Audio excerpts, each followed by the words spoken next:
चलिए, स्वागत है आप सबको फिर से एक बार आपके इस चैप्टर के पार्ट थर्ड में।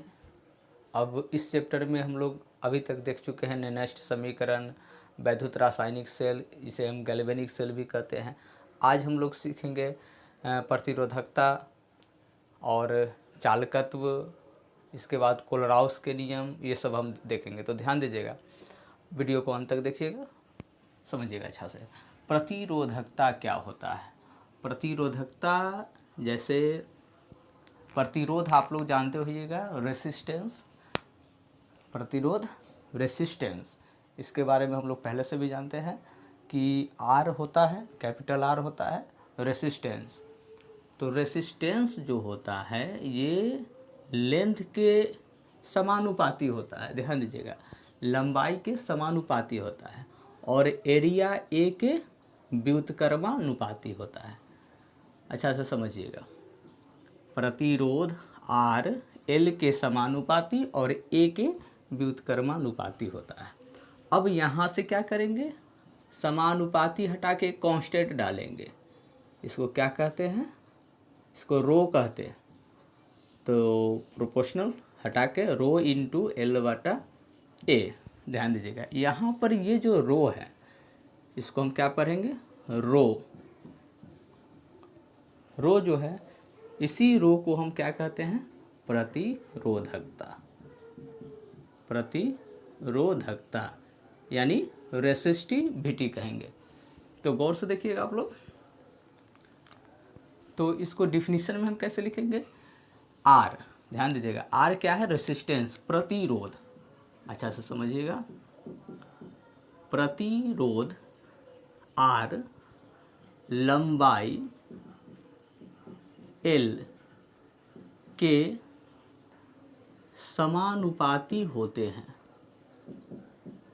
समानुपाती होते हैं, तथा, ध्यान दीजिएगा अच्छा से, तथा ए को क्या कहेंगे? एरिया ऑफ क्रॉस सेक्शन, अनुप्रस्थ, अनुप्रस्थ काट का क्षेत्रफल, अनुप्रस्थ काट का क्षेत्रफल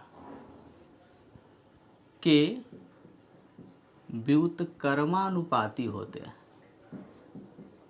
व्युत्क्रमानुपाती होते हैं। अच्छा से समझिएगा, आर जो है, प्रतिरोध जो है, एल लेंथ के समानुपाती होता है, और अनुप्रस्थ काट क्षेत्रफल का व्युत्क्रमानुपाती होता है। ध्यान दीजिएगा, इसके बाद यहाँ से समझिएगा एक चीज़, रो को ही हम क्या कहते हैं? प्रतिरोधकता कहते हैं। अच्छा से समझिएगा, अब प्रतिरोधकता के बाद हम लोग देखेंगे चालकता के बारे में, समझेंगे चालकता, कंडक्टेंस, समझिएगा, कंडक्टेंस, चालकता। चालकता जो होता है, अच्छा से समझिएगा, चालकता जो होता है ये प्रतिरोध के उल्टा होता है। प्रतिरोध के व्युत्क्रम को हम क्या कहते हैं? चालकता कहते हैं। रेसिस्टेंस के उल्टा को, inverse of resistance is known as conductance. ध्यान दीजिएगा, क्या लिखेंगे इसको? प्रतिरोध, प्रतिरोध आर के व्युत्क्रम को, व्युत्क्रम को चालकता कहते हैं। इसे जी से सूचित किया जाता है, जी से सूचित किया जाता है। ध्यान दीजिएगा, चालकता जो है, अच्छा से समझिएगा, चालकता जो है, कंडक्टेंस जो है, ये प्रतिरोध आर के उल्टा होता है, आर के अपोजिट होता है, और चालकता को जी से सूचित करते हैं, प्रतिरोध को आर से सूचित करते हैं।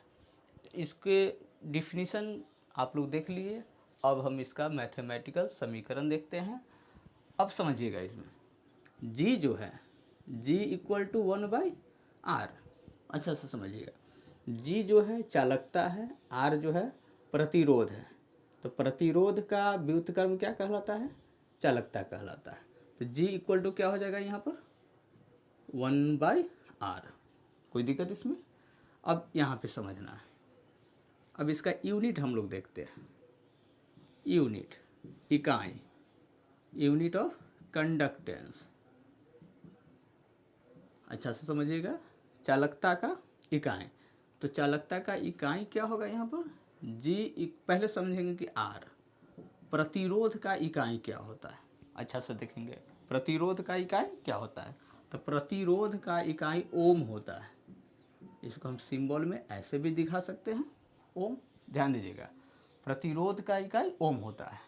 तो यहाँ पर R जो है, R की जगह पे कितना डालेंगे? ओम। G इक्वल टू 1/ओम। ये ओम ऊपर जाएगा तो क्या लिखेंगे इसको? Ohm inverse. अगर सिंबल लेते हैं 1/ओम तो ये भी जाएगा ऊपर ओम इनवर्स। यहाँ तक कोई दिक्कत? तो यूनिट ऑफ कंडक्टेंस हम लोग देख लिए, चालकता का इकाई देख लिए। अब इसमें कोई दिक्कत नहीं होना चाहिए।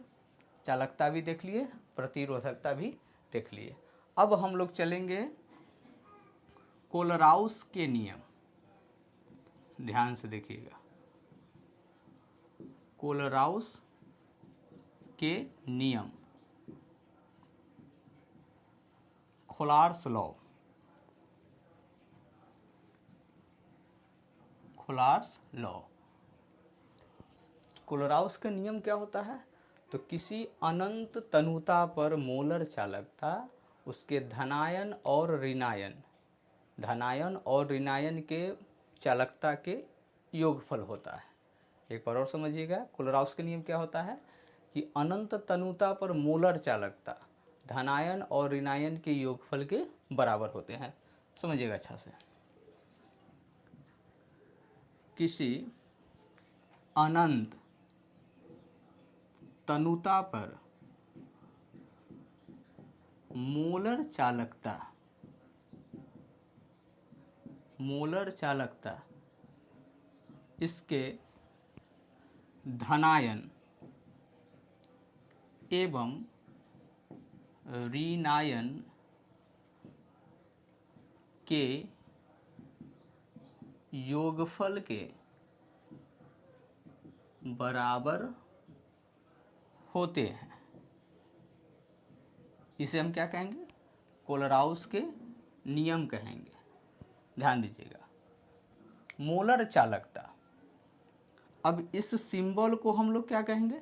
चालकता कहेंगे। ध्यान से देखिएगा, इसको हम क्या कहेंगे? चालकता कहेंगे।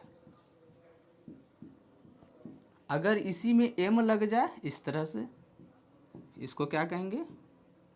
मोलर चालकता कहेंगे। यहाँ तक में कोई दिक्कत? अब इसमें समझना है, ध्यान दीजिएगा। अब इसमें समझना क्या है कि मोलर चालकता धनायन ऋणायन के योगफल के बराबर होता है। तो लैम्डा, इसको लैम्डा पढ़ते हैं, चालकता होता है lambda m equal to lambda cation plus lambda anion. ध्यान से समझिएगा, इसको क्या पढ़ेंगे? लैम्डा पढ़ेंगे। केटायन मतलब धनायन, पॉजिटिव चार्ज। एनायन मतलब ऋणायन यानी निगेटिव चार्ज। ऋणायन यानी निगेटिव चार्ज। कोई दिक्कत इसमें? जैसे हम एक एग्जांपल, इसका एक और आप वो उस लैम्डा का भी यूज कर सकते हैं जो हम बता रहे हैं। ध्यान से देखिएगा, इस लैम्डा का भी यूज कर सकते हैं। लैम्डा सी प्लस लैम्डा ए। सी मतलब केटायन प्लस चार्ज, ए मतलब एनायन यानी माइनस चार्ज। फॉर एग्जांपल हम लोग देखेंगे, जैसे यहाँ पर NaCl। अच्छा से समझिएगा, एग्जांपल में हम लोग देखते हैं यहाँ पर NaCl, सोडियम क्लोराइड। तो NaCl जो है दो पार्ट में टूटता है, Na प्लस और Cl माइनस। अब इसको हम कैसे लिखेंगे इस समीकरण में? तो अच्छा से समझिएगा, lambda NaCl equal to lambda Na plus, देखिए यहाँ पर समझिएगा, धनायन यानी कि जो प्लस होगा वहाँ उसको लिखेंगे यहाँ पे, तो Na प्लस, आप प्लस लैम्डा Cl माइनस। कोई दिक्कत इसमें? अभी तक तो समझ में आ गया होगा। चलिए एक बार और हम लोग रिवीजन कर लेते हैं, देख लेते हैं। प्रतिरोधकता, प्रतिरोधकता क्या होता है? ये लंबाई के समानुपाती तथा अनुप्रस्थ काट के क्षेत्रफल के व्युत्क्रमानुपाती होता है। आर ये प्रोपोर्शनल समानुपाती हटाएंगे और यहाँ पर एक कांस्टेंट लगाते हैं जिससे हम रो कहते हैं। रो यानी इसी को हम प्रतिरोधकता कहते हैं, रेसिस्टिविटी कहते हैं। अब हम लोग देखते हैं चालकता, कंडक्टेंस। प्रतिरोध आर के व्युत्क्रम को, आर के उल्टा को क्या कहेंगे? चालकता कहेंगे, जिसे हम जी से सूचित करते हैं, जी इक्वल टू 1/r। अब आर प्रतिरोध है, प्रतिरोध का इकाई क्या होता है? जानते हैं हम लोग कि ओम होता है, ये सिंबल है इसका। तो ओम होता है, तो फिर जी इक्वल टू 1/r। आर की जगह पे ओम रखेंगे, फिर ओम ऊपर जाएगा तो ओम इन्वर्स, सिंबल ऊपर जाएगा तो सिंबल का इन्वर्स हो जाएगा। इसके बाद हम लोग देखेंगे कोलराउस के नियम। तो अनंत तनुता पर मोलर चालकता धनायन ऋणायन के योगफल के बराबर होता है। ये चालकता है, m लग गया तो मोलर चालकता। अब ये किसके इक्वल होगा? धनायन ऋणायन के योगफल के इक्वल होगा। एक एग्जाम्पल हम लोग ले लिए, सोडियम क्लोराइड। Na+ में टूटेगा, Cl- में टूटेगा। जहाँ धनायन है Na+ लिखेंगे, जहाँ ऋणायन है Cl- लिखेंगे। इसमें कोई दिक्कत? आप लोग इसका एक बार स्क्रीनशॉट ले लीजिए। चलिए हम लोग देखते हैं अब नेक्स्ट टॉपिक, विशिष्ट चालकता। विशिष्ट चालकता होता क्या है समझिएगा, गौर से देखिएगा, वीडियो को अंत तक देखिएगा। विशिष्ट चालकता क्या होता है कि अभी आपको हम तुरंत बता रहे हैं, प्रतिरोधकता, चालकता, कोलराउस के नियम। अब इसके बाद है विशिष्ट चालकता। ध्यान दीजिएगा, विशिष्ट चालकता जो होता है ये प्रतिरोधकता का अपोजिट होता है। यानी कि रेसिस्टिविटी के अपोजिट को हम क्या कहेंगे? रेसिस्टिविटी के विपरीत को क्या कहेंगे? रेसिस्टिविटी के उल्टा को क्या कहेंगे? विशिष्ट चालकता। तो समझिएगा इसे। देखिए डिफिनीशंस पहले जान लेते हैं। विशिष्ट चालकता क्या होता है? प्रतिरोधकता अभी आपको बताए हैं कि रो, इसको रो पढ़ते हैं, प्रतिरोधकता होता है। तो रो की व्युत्क्रम को विशिष्ट चालकता कहते हैं। विशिष्ट चालकता कहते हैं, ध्यान दीजिएगा अच्छा से।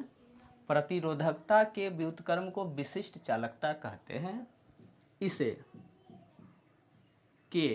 इसे कापा कहते हैं, ध्यान रहे। इसे के यानी कापा से सूचित किया जाता है, ध्यान दीजिएगा।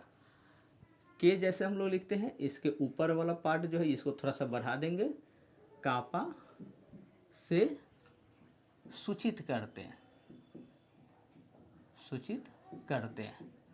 कापा से डिनोट करते हैं। तो इसका इक्वेशन हम लोग क्या लिखेंगे? जैसे कापा इक्वल टू 1/ρ। ध्यान दीजिएगा, कापा इक्वल टू 1/ρ। इसी को हम क्या कहते हैं? विशिष्ट चालकता कहते हैं। इसमें तो कोई दिक्कत नहीं। अब हम लोग कुछ रिलेशन देखते हैं। जैसे आपको पहले भी बता चुके हैं कि प्रतिरोध जो होता है, ध्यान दीजिएगा, आर जो होता है एल का समानुपाती और ए के व्युत्क्रमानुपाती होता है। अब are proportional rho into L/A, समझिएगा अच्छा से। ये पहले भी हम लोग पढ़ चुके हैं। रो क्या है? रेसिस्टिविटी है। अब यहाँ पर समझना है कि इसको हम इस टर्म में भी लिख सकते हैं। जैसे अभी कंडक्टेंस आपको बताए हैं, कंडक्टेंस, चालकता बताए हैं। G इक्वल टू क्या होता है? 1/r। अच्छा से समझिएगा, G इक्वल टू 1/r, तो g इक्वल टू 1/r, यानी 1/r की जगह पे कितना डालेंगे, रो इंटू L/A। बोलिए यहाँ तक में कोई दिक्कत? हम एक रिलेशन बता रहे हैं आपको, जितने भी इक्वेशन अभी बताए उसका रिलेशन। तो g इक्वल टू 1/r। अब यहाँ पर समझना है, ध्यान दीजिएगा। अब यहाँ से क्या होगा, g इक्वल टू a ऊपर जाएगा, तो a बाई क्या हो जाएगा यहाँ पर, रो इंटू L। कोई दिक्कत इसमें? अब इसके बाद क्या होगा कि जैसे आप देख रहे हैं कि यहाँ पे g इक्वल टू रो है, तो इसको 1/रो इंटू A/L लिख सकते हैं। ध्यान दीजिएगा, g इक्वल टू रो नीचे है, इसको बाटा में लिख सकते हैं 1/रो इंटू A/L। अब 1/रो क्यों लिखे हैं ये भी समझ लीजिएगा। g इक्वल टू 1/रो into A/L, g equal to, ध्यान दीजिएगा 1/रो है, तो 1/रो की जगह पे हम क्या डालेंगे, यहाँ देख लीजिए क्या डालेंगे, कापा A/L। ये किस टर्म में आ गया, कंडक्टेंस कापा के टर्म में आ गया। अब हम लोग देखेंगे कापा का यूनिट, ध्यान दीजिएगा यहाँ पर यूनिट ऑफ कापा, कापा की इकाई। तो कापा की इकाई क्या होगा, यहाँ से देखिएगा k इक्वल टू 1/रो। अब हम लोग रो का इकाई पहले समझेंगे। रो का होता है ओम इंटू सेंटीमीटर, रो का इकाई ओम इंटू सेंटीमीटर। अब क्या होगा, कापा इक्वल टू 1/ओम इंटू सेंटीमीटर। अब ये ओम ऊपर जाएगा तो ओम इनवर्स, सेंटीमीटर ऊपर जाएगा तो centimetre inverse, ohm inverse into centimetre inverse, यही यूनिट ऑफ कापा है, यूनिट ऑफ कापा। कोई दिक्कत इसमें? उम्मीद है कि ये वीडियो समझ में आ गया होगा। तो आज के लिए बस इतना ही, फिर मिलते हैं नेक्स्ट वीडियो में नेक्स्ट टॉपिक के साथ।